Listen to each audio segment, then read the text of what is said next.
नमस्कार दोस्तों, मैं निशा श्रीवास। आशा करते हैं आप लोग स्वस्थ होंगे, बढ़िया होंगे। आज फिर एक नई वीडियो के साथ आज हम सीखें कि रेखीय समीकरण या फिर एक चर वाले समीकरणों को कैसे हल किया जाता है। रेखीय समीकरण का मतलब क्या होता है? यदि कोई समीकरण दिया है उसमें चर मतलब वेरिएबल ए से लेकर जेड तक कुछ भी हो सकता है, यदि एक है तो उसको हम बोलेंगे ए रेखीय समीकरण। देखिए यहाँ पे लिखा है 2x ऋण 3 बराबर x धन 2।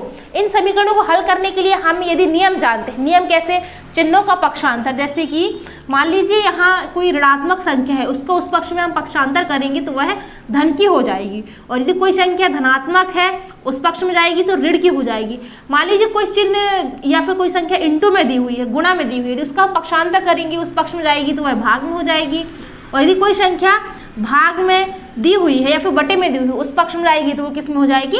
गुणा में हो जाएगी। यदि ये नियम जानते हैं हम तो रेखीय समीकरणों को हल करना बहुत ही आसान होता है। चलिए पहला सवाल देखते हैं। लिखा हुआ है 2x ऋण 3 बराबर x धन 2। सबसे पहले हमें क्या देखना है कि यहाँ वेरिएबल क्या है। यहाँ वेरिएबल क्या है? x है। तो पहला काम हमारा ये होता है कि x वालों को या फिर वेरिएबल वालों को एक पक्ष में कर लीजिए, और जो अचर संख्याएं हैं जिसमें वेरिएबल नहीं लगा हो उसको एक पक्ष में कर लीजिए। तो देखिए 2x लिखा हुआ है, 2x को एज इट इज लिख दीजिए। अब ये वाला जो x है, इस पक्ष का x है, धन का है, इस पक्ष में आएगा तो ऋण का हो जाएगा। तो क्या हो जाएगा? ऋण x। अब देखिए यहाँ 2 है, 2 लिखा रहने दीजिए। ऋण 3 को उस पक्ष में भेजेंगे हम तो ऋणात्मक उस पक्ष में आएगा तो ये क्या हो जाएगा? धनात्मक हो जाएगा। देखिए पहला स्टेप है कि वेरिएबल वालों को एक साइड कर लिया हमने और अचर संख्याओं को एक साइड कर लिया। अब क्या करना है? ये धन का है, वे ऋण का है, दोनों सेम वेरिएबल है तो घट जाएंगे। इनके घातांक भी सेम है, कुछ घातांक नहीं मतलब एक है, मतलब ये क्या होगा? घट जाएगा। तो 2x में से एक x जाएगा तो कितना बचेगा? सिर्फ x बचेगा।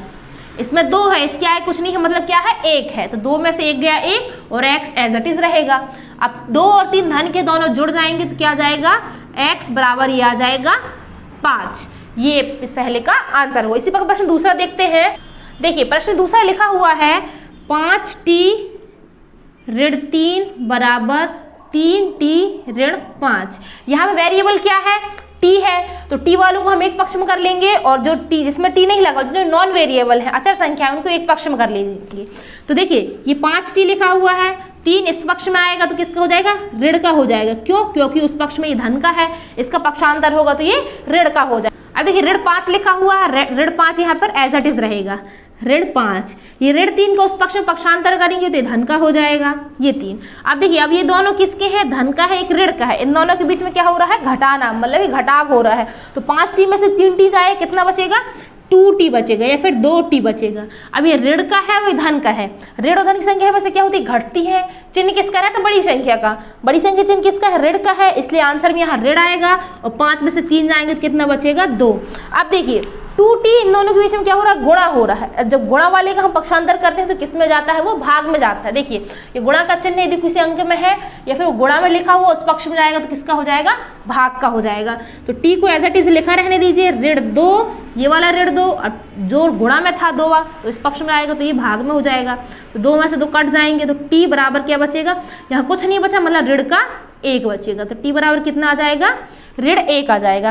कुछ नहीं करना है, हमें 2-3 स्टेप याद रखना है कि चर वालों को एक साइड कर लीजिए, अचर वालों को एक साइड कर लीजिए। उसके बाद t को हमें या फिर किसी भी चर संख्या को हमें अकेला छोड़ना है तो उसका वो मान आ जाए। अकेला छोड़ने के लिए सारे अंकों को क्या करना है? पक्षांतर कर देना है। इसी प्रकार प्रश्न तीसरा देखते हैं। देखिए प्रश्न तीसरा लिखा हुआ है 4z धन 3 बराबर 6 धन 2z। अब यहाँ वेरिएबल क्या है? z है, तो z वालों को एक पक्ष में कर लीजिए। पहला स्टेप हमारा तो ये हो जाएगा 4z, 2z इस पक्ष में आएगा तो ऋण का हो जाएगा। क्यों? क्योंकि उस पक्ष में वो धन का है, इस पक्ष में आएगा तो ऋण का हो जाएगा। 6 जो रहेगा एज इट इज रहेगा। 3 धन का उस पक्ष में आएगा तो किसका हो जाएगा? ऋण का 3 हो जाएगा। अब 4z में से 2z घटेगा। क्यों? क्योंकि धन और ऋण की संख्या हमेशा घटती है। चिन्ह किसका रहता है? जो बड़ी संख्या का रहता है। बड़ी संख्या चिन्ह किसका है? धन का है। इसके आगे किसी प्रकार का चिन्ह नहीं है, मतलब किसका चिन्ह है? धन का है। धन में आंसर आएगा। 4z में से 2z जाएगा तो सिर्फ 2z बचेगा। 6 में से 3 जाएगा तो यहाँ क्या बचेगा? 3 बचेगा। अब देखिए z और 2 इन दोनों के बीच में गुणा हो रहा है तो 2 का हम उस पक्ष में पक्षांतर करेंगे। क्यों?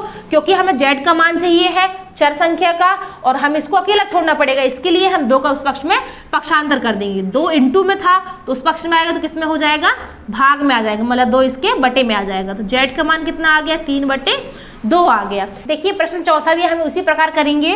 लिखा हुआ है यहाँ पे 2x/3 धन 1 बराबर 7x/15 धन 3।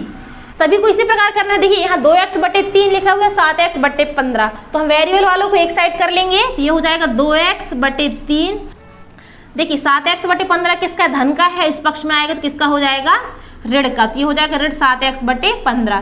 3 एज इट इज रहेगा, धन का एक उस पक्ष में आएगा तो किसका हो जाएगा, ऋण का। अब देखिए इन दोनों के बीच में क्या है, एलसीएम, हर जो है असमान है, तो हमें क्या करना पड़ेगा, इसका एलसीएम निकालना पड़ेगा। तो एलसीएम निकाल लीजिए 3 और 15 का, तो गुणनखंड विधि से निकालेंगे हम। ये हो जाएगा 3 और ये 15, 2 का तो जाएगा नहीं भाग, तो हम किसका देंगे, 3 का। 3 एकम 3 और 3 पाँचे 15। अब 5 का भाग चला आएगा, 1 पंचे 5, तो 3 पाँचे 15। एलसीएम कितना आ गया, 15 आ गया। अब देखिए 3 का हम 5 में क्या करेंगे, भाग देंगे, तो 5 बार जाएगा, 3 पाँचे 15। 5 के ऊपर गुणा करेंगे तो कितना हो जाएगा, 5 दूनी 10x। ऋण 15 का 15 भाग देंगे, 1 बार जाएगा, 1 के ऊपर गुणा करेंगे तो कितना आ जाएगा, 7x आ जाएगा। अब 3 में से 1 गए, कितना बचेगा, 2। अब 10x और 7x ये दोनों घटेंगे, तो 10x में से 7x जाएगा तो कितना बचेगा, 3x बटे में 15 लिखा हुआ है, और ये बराबर में 2। अब देखिए इनका क्या करेंगे, हम त्रियक गुणा करेंगे। इसके बटे में कुछ नहीं है, मतलब क्या है, 1 है, तो 3x गुणा 1 में होगा तो 3x आ जाएगा, बराबर 15 गुणा 2 में होगा तो कितना आ जाएगा, 30 आ जाएगा। अब 3x के इंटू में है, ये उस पक्ष में आएगा तो किस में हो जाएगा, भाग में, तो x को अकेला छोड़ेंगे हम, तो ये हो जाएगा 30/3। 3 से 30 में भाग देंगे, 3 एकम 3 और 3 धाम 30, तो x का मान कितना आ गया, 10 आ गया। इस प्रश्न का हमने क्या कर लिया, हल निकाल लिया, x का मान निकाल लिया। इसी प्रकार हम प्रश्न 5वां देखते हैं। देखिए प्रश्न 5वां लिखा हुआ है 2y धन 5/3 बराबर 26/3 ऋण y। यहाँ वेरिएबल क्या है, y है, तो y वालों को एक पक्ष में कर लीजिए, तो ये 2y है, ऋण का y है, इस पक्ष में आएगा तो ये धन का y हो जाएगा। ये लिखा 26/3, 5/3 का उस पक्ष में पक्षांतर करेंगे तो ये ऋण का हो जाएगा, क्योंकि ये धन का है, इस पक्ष में आएगा तो ऋण का हो जाएगा। अब देखिए 2y और y जुड़ेगा तो ये आ जाए कितना, 3y आ जाएगा। अब इनके हर समान है, समान है तो क्या होगा, एलसीएम एज इट इज 3 ही आएगा। अब 26 में से हम 5 को घटा देंगे, 26 ऋण 5, तो क्या बचेगा, 26 में से 5 जाएगा, 21 बचेगा, बटे में 3। 3 का हम 21 से भाग देंगे, 3 एकम 3 और 3 सत्ते 21। अब 3y बराबर कितना आ गया, 7 आ गया। अब देखिए y के इंटू में क्या है, 3 है, उस पक्ष में लाएगा तो किस में हो जाएगा, भाग में हो जाएगा, तो y बराबर 7/3 आ जाएगा। देखिए प्रश्न 5वां लिखा हुआ है 2y धन 5/3 बराबर 26/3 ऋण y। यहाँ वेरिएबल क्या है, y है, तो y वालों को एक पक्ष में कर लीजिए, तो ये 2y है, ऋण का y है, इस पक्ष में आएगा तो ये धन का y हो जाएगा। ये लिखा 26/3, 5/3 का उस पक्ष में पक्षांतर करेंगे तो ये ऋण का हो जाएगा, क्योंकि ये धन का है, इस पक्ष में आएगा तो ऋण का हो जाएगा। अब देखिए 2y और y जुड़ेगा तो ये आ जाए कितना, 3y आ जाएगा। अब इनके हर समान है, समान है तो क्या होगा, एलसीएम एज इट इज 3 ही आएगा। अब 26 में से हम 5 को घटा देंगे, 26 ऋण 5, तो क्या बचेगा, 26 में से 5 जाएगा, 21 बचेगा, बटे में 3। 3 का हम 21 से भाग देंगे, 3 एकम 3 और 3 सत्ते 21। अब 3y बराबर कितना आ गया, 7 आ गया। अब देखिए y के इंटू में क्या है, 3 है, उस पक्ष में लाएगा तो किस में हो जाएगा, भाग में हो जाएगा, तो y बराबर 7/3 आ जाएगा, क्योंकि y का आंसर हो गया। इसी प्रकार हम प्रश्न 6वां देखते हैं। देखिए प्रश्न 6वां लिखा हुआ है 5x ऋण 2 कोष्टक में 2x ऋण 7 बराबर 2, 3x ऋण 1 धन 7/2। देखिए प्रश्न 6वां लिखा हुआ है 5x ऋण 2 कोष्टक में 2x ऋण 7 बराबर 2, 3x ऋण 1 धन 7/2। सभी प्रश्नों को एक ही प्रकार से हल करना है। इसमें एक्स्ट्रा क्या है कि इसमें पहले गुणा करना पड़ेगा, उसके बाद चर संख्याओं को एक पक्ष में करना पड़ेगा और मान निकालना पड़ेगा। तो पहले हम गुणा कर लेते हैं। देखिए 5x एज इट इज रहेगा, पहले किसका गुणा होता है, चिन्हों का गुणा होता है, तो 2 का इस पूरे पक्ष में गुणा होगा कोष्टक में, तो ऋण का 2 है, ये धन का है, ऋण और धन का गुणा होगा तो क्या आएगा, ऋण आएगा। फिर अंकों का गुणा होगा तो 2 और 2x से गुणा करेंगे तो कितना आ जाएगा, 4x आ जाएगा। अब ऋण का 2 है, ये ऋण का 7 है, ऋण और ऋण का गुणा होगा धन आ जाएगा, 2 और 7 का गुणा होगा तो क्या जाएगा, 14 आ जाएगा। इसी प्रकार ये भी धन का है, ये भी धन का, धन का गुणा धन ही आएगा, 2 और 3x का गुणा करेंगे तो क्या जाएगा, 6x आ जाएगा। देखिए अब ये धन का है, ये ऋण का 1 है, धन और ऋण का गुणा क्या होगा, ऋण होगा, 2 और 1 का गुणा करेंगे तो 2 आ जाएगा। धन 7/2 एज इट इज रहेगा। अब क्या करना है, वेरिएबल वालों को एक साइड कर लीजिए। देखिए ये लिखा है 5x ऋण 4x, धन का 6x इस पक्ष में आएगा तो ऋण का 6x आ जाएगा। ठीक है, ये ऋण 2 एज इट इज रहेगा, धन 7/2 भी एज इट इज रहेगा। धन 14 को उस पक्ष में ले जाएंगे तो किसका हो जाएगा, ऋण का 14 हो जाएगा। अब देखिए ये ऋण ऋण की संख्या है, जुड़ जाएंगी तो 5x एज इट इज रहेगा, ऋण ऋण की संख्या जुड़ेंगे तो ऋण ही रहेगा, 4x और 6x कितना हो जाएगा, 10x हो जाएगा। अब इनका क्या करेंगे, हम एलसीएम निकालेंगे, परंतु इनके बटे में तो कुछ नहीं है, मतलब क्या है, 1 है। इनका एलसीएम क्या आएगा, 1 2 1, मतलब इसका एलसीएम सिर्फ 2 ही आएगा। अब क्या करना है, हमें 1 का 2 में भाग देंगे, 2 बार जाएगा, 2 को ऊपर गुणा करेंगे तो 2 और ऋण 2 का गुणा क्या हो जाएगा, ऋण 4 हो जाएगा। यहाँ धन लगा है, धन लगा दीजिए, 2 का भाग 2 में देंगे, 1 बार जाएगा, 1 को ऊपर गुणा करेंगे तो 7 आ जाएगा। अब देखिए यहाँ ऋण है, ऋण लगा दीजिए, 1 का भाग हम 2 में देंगे, 2 बार जाएगा, 2 को ऊपर गुणा करेंगे तो ऋण 14 गुणा 2 कितना हो जाएगा, 14 दूनी 28, ऋण का 28 आ गया। अब देखिए 5x धन का है और ऋण 10x है, तो 5x और ऋण 10x दोनों घटेंगे, चिन्ह किसका रहेगा, जो बड़ी संख्या चिन्ह किसका है, ऋण का है, मतलब आंसर ऋण में आएगा। 10x में से 5x ही घटेगा तो कितना बचेगा, 5x ही बचेगा।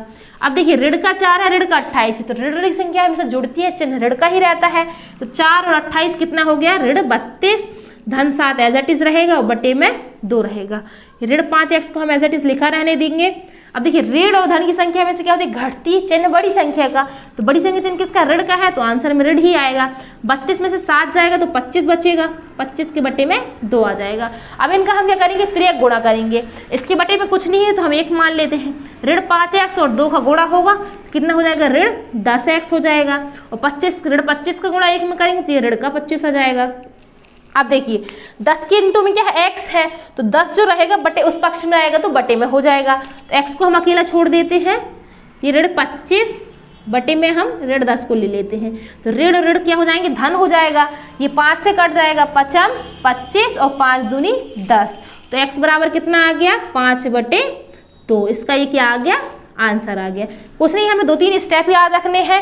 यदि पहले गुणा, यदि इस तरीके से कोष्टक आता है तो पहले गुणा कर लीजिए, फिर वेरिएबल वालों को एक साइड कर लीजिए और अचर संख्याओं को एक साइड कर लीजिए, और फिर वो जिसका हमें मान निकालना है, जो वेरिएबल लिखा हो, चाहे ए से लेकर जेड तक कुछ भी हो सकता है, उसको आप अकेला छोड़िए, बाकी सबका पक्षांतर करके हल कर दीजिए तो मान निकल आएगा।